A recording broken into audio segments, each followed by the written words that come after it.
Doctor साहब, और as किस मैटर तरह से? करती है रिजल्ट्स पे? लास्ट एज लिमिट क्या होगी कि जिसके बाद आप बोले कि हम इस ट्रीटमेंट पे पेशेंट को नहीं ले जा सकते? देखिए, अभी जो करंटली एक्सोसोम्स है, अभी हम बात कर रहे थे पीआरपी की, ये पीआरपी से 18 गुना ज्यादा पावरफुल है। एक्सोसोम के जरिए जो है हम बेसिकली पेशेंट के जो हेयर है होते हैं, जो हेयर फॉलिकल होते हैं, उनका हम सॉफ्टवेयर अपडेट करवाते हैं। सिंपल। हम जब इस ट्रीटमेंट्स पे जाते हैं, रिजल्ट आ भी गए, वो रिजल्ट्स कितना अर्सा तक स्टे करते हैं? तो आप इन्हीं बालों को 10 साल मजीद भी बचा सकते हैं। अच्छा, आपकी बात बिल्कुल सही है। कुछ लोगों का वेट बिल्कुल नॉर्मल होता है, लेकिन उसका जो मास है वो ज्यादा होता है, लाइक बॉडी में फैट ज्यादा होता है। अच्छा डॉक्टर साहब, आपने ओलंपिक की बात की, क्या ये सेफ है? लोग आजकल बहुत ज्यादा इसकी तरफ जा रहे हैं।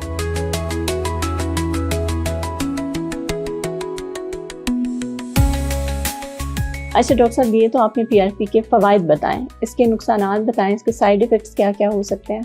अच्छा, पीआरपी के एज सच तो कोई साइड इफेक्ट नहीं है। अच्छा। अगर आप किसी प्रोफेशनल डॉक्टर से करवाएंगे, किसी स्टेरिलाइज्ड एनवायरनमेंट में, उसको प्रॉपर जो उसके प्रोटोकॉल है WHO के, उसको फॉलो करेंगे तो कोई साइड इफेक्ट नहीं हो सकते। लेकिन यह है कि आजकल हर गली मोहल्ले में छोटे बड़े क्लिनिक्स, लेबोरेटरीज वगैरह में लोग पीआरपी करवा रहे हैं, जिसके फिर बहुत ज़्यादा नुकसानात होते हैं। पहले तो ये है कि उनको पेशेंट सिलेक्शन का पता नहीं होता है कि किस पेशेंट का हमने पीआरपी करना है। एक पेशेंट हमारे पास आया, उसकी ब्लड में ऑलरेडी आयरन डिफिशिएंसी है, या उसकी B12 कम है, या उसको कोई रिकरेंट इन्फेक्शन है, तो उसको हम पीआरपी नहीं करवा सकते। उसके सबसे पहले हम ब्लड टेस्ट करते हैं, उसको देखते हैं कि आप प्रॉपर कैंडिडेट हो पीआरपी के या नहीं। सेकेंडली, पीआरपी के लिए जो ब्लड लेते हैं, जिन ट्यूब्स में आजकल लोग ब्लड ले रहे हैं, जो लेबोरेटरी में आमतौर पर उसके लिए यूज होते हैं, टेस्टिंग पर्पस के लिए, डायग्नोस्टिक पर्पस के लिए, उन ट्यूब्स में ये लोग पीआरपी लेते हैं और उसको वापस री इंजेक्ट करते हैं, जो कि नॉन स्टेरिलाइज्ड ट्यूब्स होते हैं। उससे आपकी बॉडी में और भी ऐसी बीमारियां आ सकती है, जैसे HPS HCV वगैरह, वो आपको हो सकता है। और उसके अलावा फिर कुछ लोगों को इंजेक्ट करने का भी वो नहीं होता है। सेकेंडली, जब वो पेशेंट को आज पीआरपी करवाते हैं तो उसकी जो एक्यूट इन्फ्लेमेशन है वो 15 से 21 दिन में चला जाता है, लेकिन वो पेशेंट को दोबारा 10 दिन के बाद, 15 दिन के बाद बुला के उसको दोबारा दूसरी पीआरपी, तीसरी पीआरपी इंजेक्ट करवाते हैं, जिसकी वजह से उनके सर में सेबोरिक डर्मेटाइटिस हो जाता है, उनके सर में डैंड्रफ हो जाता है, इचिंग स्टार्ट हो जाती है, और उनके हेयर जो है वो मजीद गिरना शुरू हो जाते हैं और मजीद डैमेज हो जाते हैं। तो अगर किसी ने पीआरपी करवानी हो तो प्रॉपर किसी क्वालिफाइड क्लिनिक से, प्रॉपर जहाँ पे प्रोटोकॉल फॉलो होते हों, वहाँ पे विजिट करें। हमारे क्लिनिक में अगर कोई पेशेंट आता है तो वहाँ पे हमारी पीआरपी दूसरे लोगों से कैसे मुख्तलिफ है। सबसे पहले हम पेशेंट के ब्लड टेस्ट करते हैं कि वो वाकई पीआरपी का कैंडिडेट है या नहीं है। उसके अलावा उसके वायरल टेस्ट करते हैं, हम अपनी सेफ्टी के लिए करते हैं कि खुदा न खास्ता उसको HBS HCV HIV तो नहीं है। अगर उनको है, खुदा न खास्ता उसकी नीडल मुझे चुभ गई तो मुझे भी हो सकता है। उसके अलावा फिर जब हम उसके वायरल टेस्ट करते हैं, उसके बाद फिर हम इसका ब्लड सैंपल लेते हैं और उसको हम स्टेरिलाइज जो पीआरपी के लिए WHO ने डिजाइन किए हैं वो ट्यूब्स यूज करते हैं, उसमें पीआरपी बनाते हैं। फिर उसमें से प्लेटलेट, पोर प्लाज्मा, रिच प्लाज्मा अलग करते हैं, और वो रिच प्लाज्मा और पोर प्लाज्मा अलग करने के बाद जो है हम पेशेंट को एनेस्थीसिया लगाते हैं। एनेस्थीसिया के बाद हम माइक्रो नीडलिंग करते हैं। माइक्रो नीडलिंग के बाद हम पीआरपी को एक्टिवेट करके बालों में इंजेक्ट करते हैं। कुछ लोग ऐसे होते हैं, बस वो जो प्लाज्मा होता है, जो पीला पानी होता है, उसको डायरेक्ट उठा के बालों में इंजेक्ट, उसको पता नहीं कि इसमें पीआरपी है या PPP है, उसको ये नहीं पता कि इसको एक्टिवेट करवाना है या नहीं करवाना। अगर फर्ज करें आप एक्टिवेट न करवाएं, आप इंजेक्ट करें, तो वो आपके बालों में वापस रीएब्जॉर्ब हो जाती है। लेकिन आप जब एक्टिवेट कराते हैं तो वो वहां पे आपके स्काल्प में एक क्लॉट बन जाता है, और वो क्लॉट जो है वो फिर जब टूटता है उससे ग्रोथ फैक्टर रिलीज होते हैं और वो वहां पे रिपेयर करते हैं। तो पीआरपी करवाने का ये नहीं है कि आपने, बहुत सारे लोग होते हैं उन्होंने डॉक्टर्स की वीडियोस या डॉक्टर्स को देखा होता है कि डॉक्टर इस तरह कर रहे हो, वो भी इसी तरह इंजेक्ट करवा रहे। फिर हमारे पास आते हैं, डॉक्टर साहब हमने 12 पीआरपी की, हमने 18 पीआरपी की, हमें कोई रिजल्ट नहीं आया। तो सबसे पहले आपको ये देखना है आपने कहाँ से करवाया। और डॉक्टर साहब, एज मैटर करती है रिजल्ट्स पे? कैसे एज मैटर करती है पेशेंट की, वो मैटर करती है, की एज रिजल्ट मैटर कैसा है? करती है। जो अर्ली 20s है उसमें पीआरपी के बहुत अच्छे रिजल्ट्स अच्छा। आते हैं, लेकिन जो लेट 30s या 30s से अबव जो 40s के अराउंड पेशेंट होते हैं उसमें पीआरपी के इतने अच्छे रिजल्ट नहीं होते। उसकी वजह ये है कि जो आपके ब्लड में सेल्स है उनकी एजिंग की वजह से उनका वो जो एक तरह से रिस्पॉन्स नहीं होता है, रिपेयर रिस्पॉन्स उसमें इतना इफेक्टिव नहीं होता है जितना यंग लोगों में होता है। ये लास्ट एज लिमिट क्या होगी कि जिसके बाद आप बोले कि हम इस ट्रीटमेंट पे पेशेंट को नहीं ले जा सकते? ऐसा है कि कुछ पेशेंट होते हैं जिनकी बहुत ज्यादा एडवांस स्टेज में हेयर लॉस होती है, मतलब बहुत ज्यादा इनके बाल गिर चुके होते हैं। तो उस स्टेज में पीआरपी करवाना जो है वो यूजलेस है, क्योंकि उस स्टेज में फिर आप एडवांस ट्रीटमेंट की तरफ जाते हैं, जैसे एक्सोसोम्स हो गए आजकल या फिर हेयर ट्रांसप्लांट हो गया, उसकी तरफ फिर हम पेशेंट को ले जाते हैं। अच्छा डॉक्टर साहब, आजकल लोग एक्सोसोम की तरफ भी बहुत ज्यादा जा रहे हैं, इसके बारे में कुछ बताइएगा। जी बिल्कुल, एक्सोसोम एक बहुत ही जबरदस्त और लेटेस्ट ट्रीटमेंट है जो कि रीजनरेटिव मेडिसिन का एक पार्ट है, जो कि हम समझ सकते हैं कि एक स्टार्टिंग है। इंशाल्लाह फ्यूचर में इससे भी लेटेस्ट ट्रीटमेंट आ सकते हैं, लेकिन अभी जो करंटली एक्सोसोम्स है, अभी हम बात कर रहे थे पीआरपी की, ये पीआरपी से 18 गुना ज्यादा पावरफुल है। इसका एक सेशन हम करवाएंगे, इसमें 400 to 450 ग्रोथ वेक्टर्स होते हैं, लेकिन जब हम पीआरपी करते हैं अगर हेल्दी पर्सन भी हो तो उसके 15 से 25 टाइप के ग्रोथ वेक्टर्स हो सकते हैं। तो पहली बात यह है कि एक्सोसोम पीआरपी से ज्यादा एडवांस है और ज्यादा इफेक्टिव है। सेकेंडली ये है कि ये बेसिकली स्टेम सेल्स के सिग्नल्स है, स्टेम सेल्स मैसेजेस भेजते हैं। ये स्टेम सेल्स के मैसेजेस है और इन मैसेजेस को जब हम पेशेंट के हेयर में या फेस में इंजेक्ट करते हैं तो वहां पे वो जाके जहाँ पे वो डैमेज सेल्स होते हैं वहां पे उनका, जैसे हम कहते हैं, सॉफ्टवेयर अपडेट करवाते हैं। उनका सॉफ्टवेयर अपडेट करवा के उनसे दोबारा वही जो पुराना फंक्शन वो कर रहा था उसको रिपेयर करके उससे वापस वही फंक्शन दोबारा स्टार्ट हो जाता है। जैसे आपके हेयर के सेल्स या फॉलिकल्स डैमेज हुए हैं, आप जब एक्सोसोम लगाएंगे तो एक्सोसोम से आपके फॉलिकल वापस रिपेयर होके वही पुराने हालत में आएंगे, वापस वहां से दोबारा ग्रोथ शुरू होगी। एक्सोसोम के जरिए जो है हम बेसिकली पेशेंट के जो हेयर है होते हैं, जो हेयर फॉलिकल होते हैं, उनका हम सॉफ्टवेयर अपडेट करवाते हैं। सिंपल। डॉक्टर साहब, कितने % रिकवरी हो जाती है? डिपेंड करता है, पेशेंट टू पेशेंट वेरी करता है। अच्छा डॉक्टर साहब, एक इम्पॉर्टेंट क्वेश्चन करना चाहूंगी जो यकीनन सबके जहन में होता है, हम जब इस ट्रीटमेंट्स पे जाते हैं, रिजल्ट आ भी गए, वो रिजल्ट्स कितना अर्सा तक स्टे करते हैं? लोग ये समझते हैं कि मैंने जब एंड्रोजेनिक एलोपेशिया आपके बालों में आ गया तो आपका परमानेंट क्योर नहीं है, आपने मैनेज करके रखना है लाइफ टाइम के लिए। अगर आप मैनेजमेंट करेंगे, फर्स्ट करे ट्रीटमेंट्स करेंगे तो आप इन्हीं बालों को 10 साल मजीद भी बचा सकते हैं। लेकिन अगर आप ट्रीटमेंट छोड़ देंगे तो 1 से 2 साल में वापस आपके बाल डैमेज हो सकते हैं, गिर सकते हैं। तो हेयर लॉस का करंटली परमानेंट कोई ट्रीटमेंट नहीं है, लेकिन मैनेजमेंट है। अब मैनेजमेंट को फिर हम इस तरह लेते हैं कि कुछ शॉर्ट टर्म मैनेजमेंट होती है, कुछ लॉन्ग टर्म में।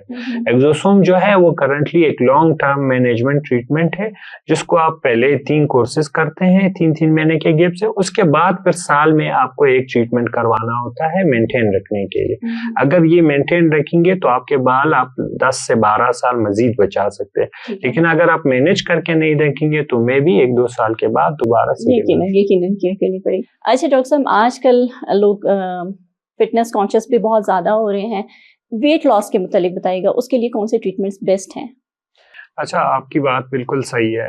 कुछ लोगों का वेट बिल्कुल नॉर्मल होता है लेकिन उसका जो मास है वो ज्यादा होता है, लाइक बॉडी में फैट ज्यादा होता है। तो अब हमें इसको इस तरह लेना है कि फिट कैसे नजर आए। लाइक सबसे पहले आपको अपना BMI चेक करवाना है, बॉडी मास इंडेक्स, कि आपकी हाइट के मुताबिक आपकी वेट ज्यादा से ज्यादा कितनी होनी चाहिए और कम से कम कितनी हो जाए।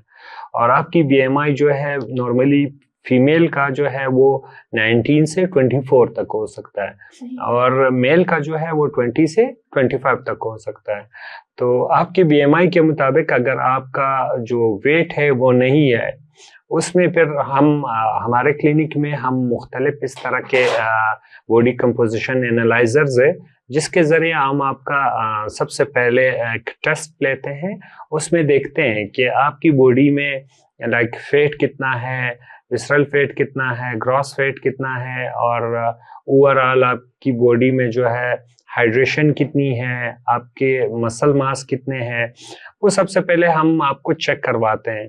अब आपने फर्ज करें ये चेक करवा लिया, हमें पता चला कि आपका वेट जो है ऑलमोस्ट नॉर्मल है, लेकिन आपकी बॉडी में फैट ज़्यादा है, और उस फैट को रिड्यूस करने के लिए फिर आप मुख्तलिफ ऑप्शंस यूज़ कर सकते हैं।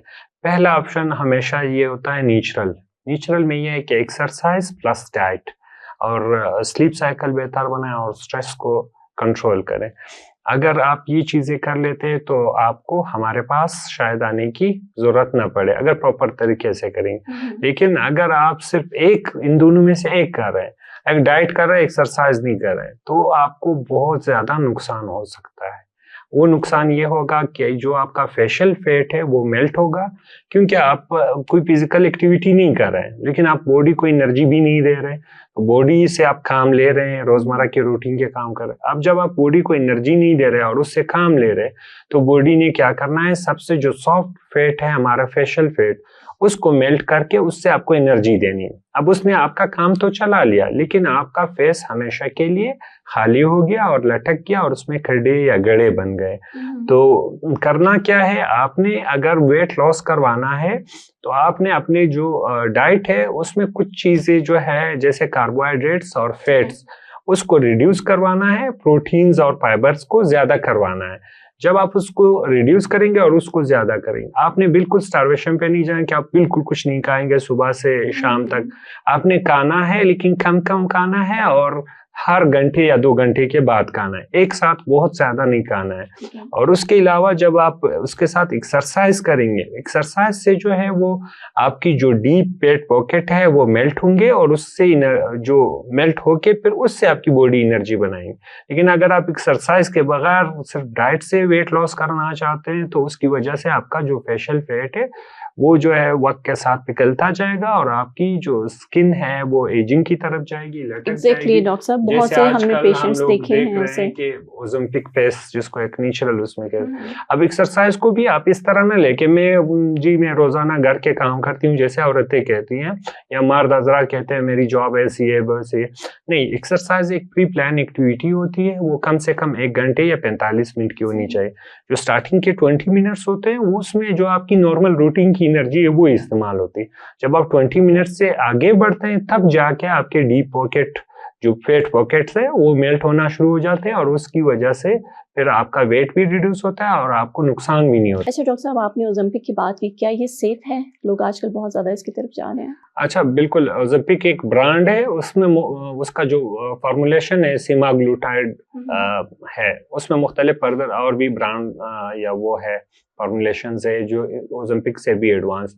बेसिकली ओलंपिक करता क्या है, ओलंपिक जब आप लगाते हैं वो आपका जो एपिटाइट है, जो जिससे आपको भूख लगती है, उस जो फीलिंग्स है वो वाले फीलिंग्स जो है वो आपके भूख लगने वाले उसको रिड्यूस करते हैं। आप इंजेक्शन लगाते हैं लेकिन इंजेक्शन लगाने के बाद आपका जो भूख है वो खत्म हो जाता है, या आपका जो डिमांड होता है बॉडी की कि मैंने कुछ खाना है, मुझे भूख लगी है, वो खत्म हो जाती है। जिसकी वजह से आपकी बॉडी जो है फिर बाहर से अगर कुछ नहीं खा रहा है तो वो बॉडी जो है फिर अंदर से मैनेज करना शुरू करती है। अंदर से मैनेज करने का मतलब ये है कि वो आपकी बॉडी की फैट को मेल्ट करके उससे एनर्जी बनाना शुरू करती है जिससे आप प्रोटीन के काम करते हैं। अब ओलंपिक की हमने बात की, ओलंपिक जो है वो आपने डायरेक्टली खुद से नहीं लगाना है, आपने डॉक्टर से कंसल्ट करके अपने जो कुछ ब्लड टेस्ट होते हैं वो करके लगाना है। और उसके अलावा ओलंपिक के साथ उस कॉम्बिनेशन में कुछ ऐसी चीजें देती है। फर्ज करें आप ओलंपिक लगाते हैं, ओलंपिक के जो कॉमन साइड इफेक्ट्स है वो ये है कि आपको नोजिया, वोमिटिंग और डायरिया हो सकता है, ठीक है, ओलंपिक लगाने के बाद, और वो बहुत सीवियर हो सकता है। लाइक उससे आप डिहाइड्रेशन के शिकार हो सकते हैं, उससे इवन आपको सीरियस हेल्थ वो हो सकते हैं कंसर्न। तो ओलंपिक जो है वो एक तरह से सेफ है, लेकिन अगर आप किसी डॉक्टर से रिकमेंड करवाएंगे और डॉक्टर की निगरानी में उसको यूज करेंगे। फर्दर यह है कि ओलंपिक के जो साइड इफेक्ट्स है, जैसे हम कहते हैं कि हमने अभी बात की ओलंपिक फेस की, वो यही है कि अगर आप ओलंपिक लगा रहे हैं और आप कुछ खा नहीं रहे, आपकी बॉडी जो है वो आपके फेशियल फैट को मेल्ट करके एनर्जी की डिमांड को मैनेज कर रही है, तो उससे आपका फेस लटक जाएगा, आप एजिंग की तरफ जाएंगे। तो उसके लिए कि अगर आप ओलंपिक लगाएंगे तो उसके साथ प्रॉपर एक्सरसाइज, वर्कआउट या कोई जिम या कोई इस तरह का रनिंग वगैरह कोई फिजिकल एक्टिविटी करेंगे, तब जाके ओलंपिक आपको फायदा देगा। लेकिन अगर आप कोई फिजिकल एक्टिविटी नहीं कर रहे हैं और ओलंपिक लगा रहे हैं, तो ओलंपिक का फिर ये नुकसान है कि आपका फेस जो है, फेशियल फैट जो है वो लॉस होगा और आप एजिंग की तरफ जाएंगे। उसके अलावा ओलंपिक से कुछ एडवांस अभी इंजेक्शंस आते हैं, जैसे सेक्सेंडा हो गया, जैसे उसके अलावा मुंजारो हो गया। वो ओलंपिक से थोड़े महंगे हैं और ओलंपिक से थोड़े ज़्यादा इफेक्टिव है। जो स्पेशली वेट लॉस के लिए ओलंपिक जो है बेसिकली वेट लॉस का इंजेक्शन नहीं है, वो जो है बेसिकली टाइप 2 डायबिटीज़ जो पेशेंट है उनके लिए डिज़ाइन किया गया था। लेकिन उससे लोगों ने देखा कि उससे एक वेट लॉस जो है वो एक ड्रामेटिक चेंजेस आते हैं बॉडी में वेट लॉस के हवाले से, तो लोगों ने फिर उसको वेट लॉस के लिए भी लगाना शुरू कर दिया। उसमें ओलंपिक में और बाकी जो इंजेक्शंस है वेट लॉस वाले, जैसे सेक्सेंडा हो गया, मोंजारो हो गया, उनके प्राइसेस में काफ़ी डिफरेंस है।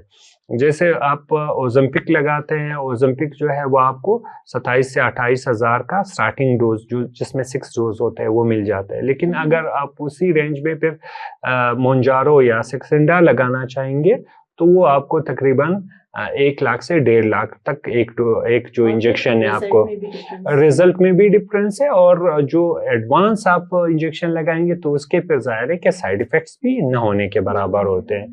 दूसरा ये है कि अब आप ओलंपिक जो है एक ब्रांड बन गया इंटरनेशनल, या मुंजारो या सेक्सेंडा।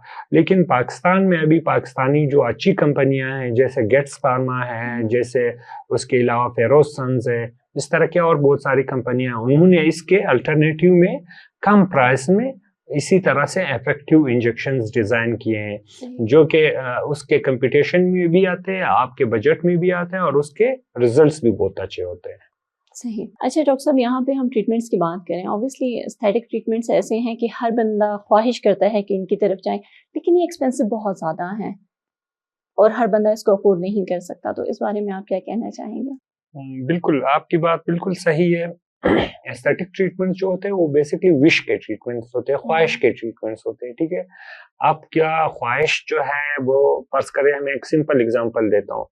आपकी एक नीड है, आपने किसी को कॉल करना है, मैसेज करना है मोबाइल की, वो मोबाइल जो है आपको 1000 से 2000 में भी मिल सकता है। लेकिन आपकी ख्वाहिश है कि मेरे पास आईफोन 17 प्रो मैक्स हो, या सैमसंग का कोई एडवांस, या गूगल का कोई एडवांस फोन हो, तो वो आपकी ख्वाहिश है और वो ख्वाहिश जो है वो महंगा होता है। अब फर्ज करें आप आईफोन का वो ले लें तो 5 से 6 लाख रुपए तक होगा, लेकिन आप अगर just simple mobile phone use करेंगे तो वो 1000-2000 में भी मिल जाता है। लेकिन यहाँ पे अगर आप बात करें कि महंगे एस्थेटिक ट्रीटमेंट बिल्कुल महंगे हैं, लेकिन आप अगर मेरे क्लिनिक आएंगे तो आपको वही ट्रीटमेंट जो इस्लामाबाद, कराची या लाहौर में, एवं क्वेटा में, वो आपको पर्स करें। मैं एक सिंपल एग्जांपल देता हूँ कि एक ट्रीटमेंट अगर आप एक्सोसोम ले लें, आपको क्वेटा में किसी भी क्लिनिक से आपको 60 से 70 हज़ार में मिलेगा।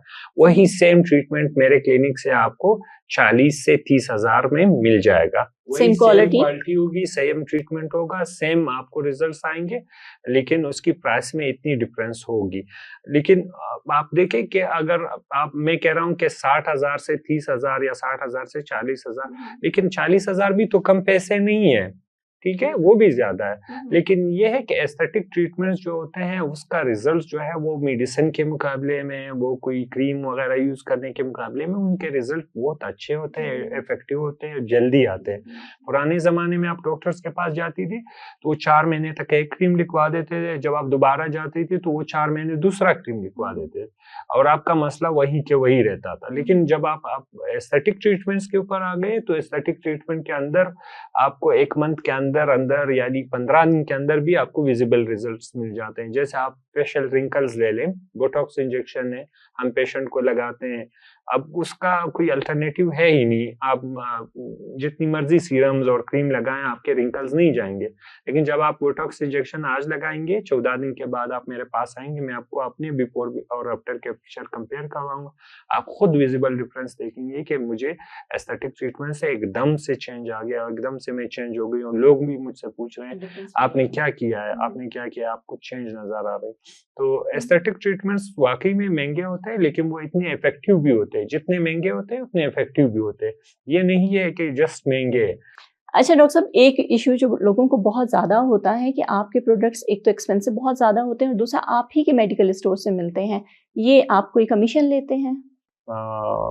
बिल्कुल, आपकी ये क्वेश्चन जो है उसको मैं इस तरह आंसर करूँगा कि पहली बात ये है कि जो मैं प्रोडक्ट प्रिस्क्राइब करता हूँ वो सारे इंटरनेशनल ब्रांड्स के हैं। उनमें पार्मा सीरीज है, बायोडर्मा है, उसके अलावा जो है वो नेक्सस पार्मा है, उसके अलावा बायोनिक्स है, बायोग्लास है और सिबामेडेन। ये ऐसे ब्रांड है, आप इंटरनेशनली इसकी रेपुटेशन देके ये कभी भी आपको न कमीशन देंगे, न कभी भी आपसे कांटेक्ट ही एवन नहीं करते हैं। अगर मैं किसी पेशेंट को 40-50 हज़ार का या 1 लाख का कोई ट्रीटमेंट करवा रहा हूँ और उसको मैं चीप प्रोडक्ट्स उसके साथ दे देता हूँ, तो मेरा वो जो पेशेंट की एक इन्वेस्टमेंट है और मेरा एक रेपुटेशन है वो उससे खराब होगा। तो मैं मेनली कोशिश करता हूँ, 90% मैं कोशिश करता हूँ कि मैं इंटरनेशनल ब्रांड्स लिखूं।